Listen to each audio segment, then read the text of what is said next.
प्रियंका ने अपना फोन निकाला, उसमें अभी भी नेटवर्क सिग्नल नहीं था। निराश होकर प्रियंका ने अपने फोन का कैमरा ऑन किया और खुद की शक्ल देखने लगी। खाई की चढ़ाई के बाद प्रियंका के शरीर पर काफी घाव हो गए थे, लेकिन हॉट स्प्रिंग के पानी ने उसके सारे घाव भर दिए थे।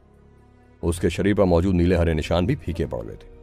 वो खुद का मन बहलाने के लिए फनी फिल्टर लगा के सेल्फीज लेने लगी। प्रियंका कैमरे से मुस्कुराते हुए देख रही थी। उसकी फोटोज बहुत ही अच्छी आई थी। प्रियंका हॉट स्प्रिंग के पास गई और बहुत केयरफुली पुष्कर के बगल में बैठकर उसके चेहरे पर भी फनी फिल्टर लगा के दोनों की सेल्फीज लेने लगी। प्रियंका बोली, पुष्कर कितने क्यूट है ना ये फिल्टर्स। अकेले में लड़कियों की हिम्मत बहुत ज्यादा बढ़ जाती है, जितना कि कोई सोच भी नहीं सकता।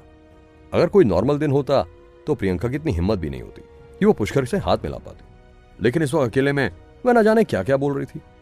इसके बाद प्रियंका ने अपना फोन रखा और पुष्कर को पानी से निकालने के लिए आगे बढ़ी।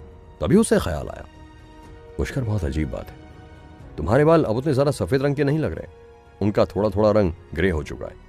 क्या तुम्हारे बाल फिर से ब्लैक कलर के हो जाएंगे? प्रियंका को इस बात पर यकीन ही नहीं हो रहा था। उसने ये भी नोटिस नहीं किया था कि जहां पुष्कर बैठा हुआ था वहां से पानी में चारों तरफ छोटी छोटी लहरें उठ रही थी। प्रियंका ने कहा, पुष्कर जल्दी ठीक हो जाओ। अचानक ही प्रियंका को अपने पैरों के नीचे एक बुलबुले जैसी आवाज सुनाई दी। प्रियंका ने कहा, ये क्या चीज है? उसका खूबसूरत पैर किसी चिपचिपी सी चीज के ऊपर पड़ गया था और वह अचानक घबरा गई। किसी भी हॉट स्प्रिंग में बुलबुले उठना आम बात थी, लेकिन इस तरह के अजीब बुलबुले देखकर प्रियंका को घबराहट हो रही थी। प्रियंका बोली, कहीं इस पानी में सांप तो नहीं होंगे? प्रियंका को यह सोचती अचानक घाटी में मौजूद बर्फीले स्पाइडर की याद आ गई। उसे लगने लगा, अगर स्पाइडर हो सकता है तो सांप भी हो सकते हैं, और वैसे भी यह जगह इतनी अच्छी और कंफर्टेबल है तो बाकी के जानवर भी जरूर यहां आराम करने आते होंगे।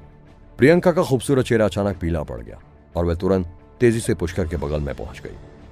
उसने अपना फोन कपड़ों के ढेर पर फेंक दिया और पुष्कर से फिजिकली टच होने की चिंता को छोड़कर उसका हाथ पकड़ा और उसे पानी से बाहर खींचने लगी। अचानक ही पानी के अंदर से बुलबुले की आवाज और भी तेज हो गई, जिसकी वजह से प्रियंका के रोंगटे खड़े हो गए। प्रियंका ने बहुत तेजी के साथ पुष्कर को पानी में से बाहर निकाल लिया और डर के मारे उस हॉट स्प्रिंग को देखने लगी। प्रियंका को फर्क नहीं पड़ रहा था कि उसका शरीर अभी भी गीला था। उसने तुरंत अपने कपड़े पहनने शुरू कर दिए। जब प्रियंका अपने कपड़े पहन रही थी तो साथ ही साथ वह हॉट स्प्रिंग पर भी नजर रखे हुए थी। उसने पानी में एक बड़ी सी परछाई देखी जो किसी इंसान की तरह लग रही थी और कम से कम 3 मीटर लंबी थी। प्रियंका की तो बत्ती गोल हो गई। उसे समझ ही नहीं आ रहा था कि पानी के अंदर से क्या निकल सकता था। प्रियंका तो ज्यादा गहरे पानी की तरफ गई ही नहीं थी और उसे पता भी नहीं था कि हॉट स्प्रिंग का गहरा हिस्सा कितना गहरा हो सकता था। प्रियंका को डर लगने लगा कि कहीं पानी के अंदर से कोई राक्षस ना निकल आया हो। प्रियंका ने डर के मारे जल्दी जल्दी अपने कपड़े पहने, लेकिन उसे अभी अपनी शर्ट पहनने का समय भी नहीं मिला था। प्रियंका जल्दी जल्दी पुष्कर को लेकर भागने वाली थी, क्योंकि वहां पर कोई खतरनाक चीज अचानक आ गई थी। लेकिन पुष्कर के पास पहुंचने से पहले ही वहां पर एक बिल्कुल सफेद बर्फ की तरह दिखने वाला जानवर जैसा इंसान एक जोर की दहाड़ मारते हुए पानी में से बाहर निकल आया। प्रियंका डर के मारे चिल्लाई और उसके ऊपर ढेर सारा पानी गिर गया। प्रियंका डरते हुए सोच रही थी कि वह किस तरह का मॉन्स्टर था। पानी से निकला हुआ मॉन्स्टर एक गोरिल्ला की तरह लग रहा था, लेकिन उसके पूरे शरीर पर घने सफेद बाल थे और उसका चेहरा बहुत ही खूंखार लग रहा था। उसकी आंखें भी बिल्कुल सफेद थीं, जैसे कि उसने अपनी जिंदगी में कभी धूप ही नहीं देखी हो। प्रियंका सोचने लगी, ये कोई एप मॉन्स्टर तो नहीं है, लेकिन ये हॉट स्प्रिंग के अंदर से कैसे निकल आया? ये बात प्रियंका की समझ से बाहर थी। प्रियंका के मुंह से एक जोरदार चीख निकल गई जो किसी के भी कान के पर्दे फाड़ सकती थी। प्रियंका बहुत ज्यादा डर चुकी थी। उसने बड़े से स्नो मॉन्स्टर को अपना मुंह खोलते हुए देखा, जिसमें उसके लंबे लंबे नुकीले दांत थे। प्रियंका चिल्लाई, इधर मत आना!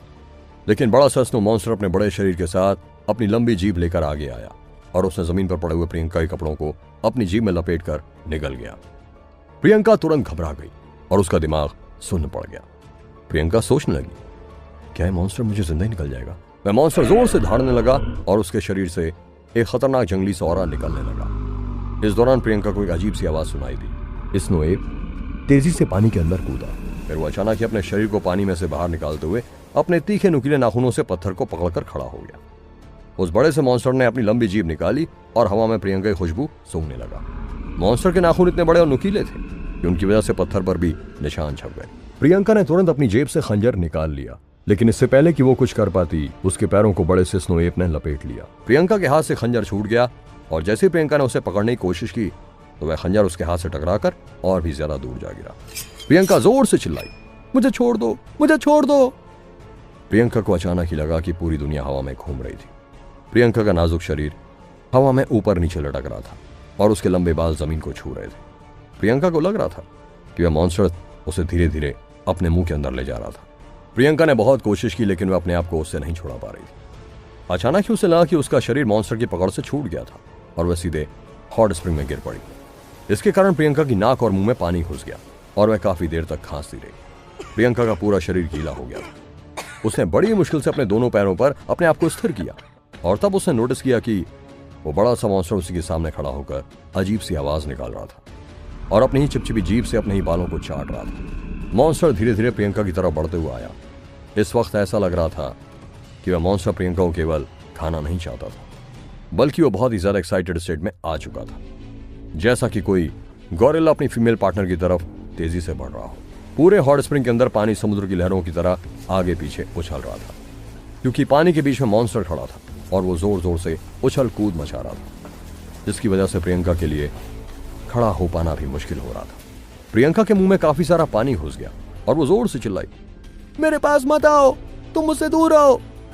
प्रियंका जोर जोर से चिल्ला रही थी और उस मॉन्स्टर को खुद से दूर रखने की कोशिश कर रही थी। उस खूंखार मॉन्स्टर को अपने सामने देखकर प्रियंका लगभग गिर पड़ी थी और उसके दिल में एक बहुत ही मजबूरी और लाचारी वाली फीलिंग आ रही थी। प्रियंका को अब गुफा के अंदर आना बहुत ही ज्यादा गलत फैसला लग रहा था। प्रियंका सोच रही थी, मैं 2 पल की खुशी के लिए क्यों इस हॉट स्प्रिंग के अंदर आ गई? भले ही मैं हीलिंग प्रोसेस के लिए आई थी, फिर भी थोड़ी देर के बाद ही मुझे चले जाना चाहिए था। अब मैं खुद तो मरने वाली हूं और मेरे साथ साथ पुष्कर भी मारा जाएगा। अगर मैं चुपचाप पुष्कर को अपनी पीठ पर लाद कर सीधे सीधे ऊपर चढ़ जाती तो शायद अब तक मैं बर्फीले जोन को पार कर चुकी होती। प्रियंका ने कभी सपने में भी नहीं सोचा था उसके साथ ऐसा कुछ हो जाएगा। इस गुफा के अंदर जहां इतना बढ़िया हो रहा था, वहां पर एक खूंखार शो मॉन्स्टर अचानक ही पानी के अंदर से निकल आएगा। प्रियंका रोते हुए बोली, पुष्कर मुझे माफ कर दो, मैंने ही तुम्हारी जिंदगी खतरे में डाली है। अब प्रियंका किसी भी तरीके से उस मॉन्स्टर से बच नहीं सकती थी। अगर प्रियंका को दोबारा मौका मिलता तो वह कभी भी इस गुफा में लौट कर नहीं आती। प्रियंका फिर रोते हुए बोली, पुष्कर मुझे माफ कर देना, मैं बेवकूफ थी जो मुझे लगा कि मैं अकेले तुम्हें बर्फीली घाटी से बाहर निकाल लूंगी। प्रियंका के दिल में बहुत ज्यादा दुख भर गया था। प्रियंका पीछे मुड़ी और उसने पुष्कर की ओर देखा, जो कि अभी भी एक पत्थर के सहारे बैठा हुआ था। पुष्कर के चेहरे पर एक बहुत ही प्यारी मुस्कान थी। प्रियंका बोली, अच्छा होता अगर मैं तुमसे और जल्दी मिल पाई होती। अगर मुझे पता होता कि तुम इतने अच्छे इंसान हो तो तुम्हें पहली मुलाकात में ही अपने पास रख लेती। जब तुम मुझे किस करने की कोशिश कर रहे थे तो मैं तुम्हें खुद से दूर नहीं करती। Pushkar, Pushkar, I am sorry. अचानक मॉन्स्टर की लंबी सी चिपचिपाती जीभ बाहर निकली और उसने प्रियंका को कमर से पकड़कर लपेट लिया और सीधे अपने मुंह के अंदर निकलने की कोशिश करने लगा। प्रियंका ने अपनी आंखें बंद कर ली। अचानक ही पूरी गुफा में एक आवाज आई, छोड़ दे से। जब प्रियंका ने वो कड़क आवाज सुनी तो उसका नाजुक सा शरीर कांप गया और उसके सिर में एक झंझनाहट हुई। प्रियंका जोर से बोली, ये तो वही है, ये उसी की आवाज है, ये पुष्कर की आवाज है। पुष्कर की आवाज अचानक सुनकर प्रियंका की आंखों से आंसू बहने लगे। प्रियंका का नाजुक शरीर और कमजोर दिल, जो अब तक बड़ी मुश्किल से हिम्मत बांधे हुए था, अचानक ही पुष्कर की आवाज का सहारा पाकर बिल्कुल बिखर गया। गुफा के अंदर पुष्कर की आवाज काफी देर तक गूंजती रही। पुष्कर ने गुस्से से तुरंत अपनी हथेली में से अपना जादुई भाला निकाल लिया और आसमान में इंद्रदेव के वज्र की तरह उस मॉन्स्टर की तरफ फेंक दिया। एक जोरदार आवाज के साथ जादुई भाला उस मॉन्स्टर की छाती के आर पार हो गया और उस बड़े से मॉन्स्टर को अपने साथ उड़ाता हुआ सीधे हॉट स्प्रिंग के पीछे वाली दीवार में जा लगा। वो मॉन्स्टर जोर जोर से चीखने लगा, जिसकी वजह से पूरी गुफा कांपने लगी और छोटे मोटे पत्थर नीचे गिरने लगे। प्रियंका हैरान होकर सारा नजारा देख रही थी। अचानक ही पुष्कर उसके बगल में पानी में कूद गया, जिससे एक तेज आवाज हुई। पुष्कर प्रियंका के बगल में खड़ा होकर बोला, प्रियंका। इस वक्त पुष्कर की आवाज प्रियंका के कानों को बहुत ही ज्यादा प्यारी और मीठी लग रही थी। ये एक ऐसी आवाज थी जिसे सुनने के लिए प्रियंका पिछले कई हफ्तों से तड़प रही थी। प्रियंका हैरान सी खड़ी थी। उसने धीरे से अपनी गर्दन घुमाई और अपने बगल में खड़े पुष्कर को रोती हुई आंखों से देखा। केवल एक नजर में प्रियंका तुरंत पुष्कर के ऊपर कूद पड़ी और उसने पुष्कर को अपनी बाहों में ले लिया और जोर जोर से रोने लगी। प्रियंका बोली, पुष्कर तुम सच में होश में आ गए हो? क्या सचमुच ये तुम ही हो? तुम आखिर जाग ही गए। पुष्कर ने मुस्कुराकर कहा, अब तुम्हें डरने की जरूरत नहीं है, मैं आ चुका हूं, अब सब कुछ सही हो जाएगा। पुष्कर ने डरी हुई प्रियंका को अपनी बाहों में कसकर पकड़ लिया। पुष्कर बहुत ताकतवर था, लेकिन प्रियंका ने पुष्कर से भी ज्यादा कसकर उसे गले लगा रखा था, जैसे कि मानो उसे डर हो पुष्कर उसे छोड़कर दोबारा कहीं चला जाएगा। पुष्कर ने कहा, डरने की जरूरत नहीं है प्रियंका, मैं यही हूं। पुष्कर ने प्रियंका की ओर देखा और धीरे से उसके गीले बालों को सहला दिया। पुष्कर को प्रियंका का नाजुक शरीर अपने शरीर के ऊपर चिपका हुआ सा महसूस हो रहा था। प्रियंका रोते हुए बोली, मैं बहुत डर गई थी कि मैं शायद तुम्हें दोबारा कभी नहीं देख पाऊंगी। मुझे लगा कि शायद ये मॉन्स्टर तुम्हें खा जाएगा। मुझे समझ ही नहीं आ रहा था कि मैं क्या करूं। मैं बहुत ज्यादा डर गई थी। दूसरी तरफ हॉट स्प्रिंग के पीछे वाली दीवार पर वो बड़ा सा मॉन्स्टर अभी भी भाले की वजह से हवा में ही लटका हुआ था। आखिर कहां से आ गया था वो स्नो मॉन्स्टर? क्या पुष्कर अब तक बेहोश नहीं था? क्या हॉट स्प्रिंग के पानी ने वाकई पुष्कर को ठीक कर दिया था? क्या पुष्कर में इतनी ताकत थी कि वो स्नो मॉन्स्टर से खुद को और प्रियंका को बचा सकेगा? क्या कोई मदद मिलेगी इन दोनों को? जानने के लिए सुनते रहिए ये एक्साइटिंग कहानी सिर्फ पॉकेट FM पर।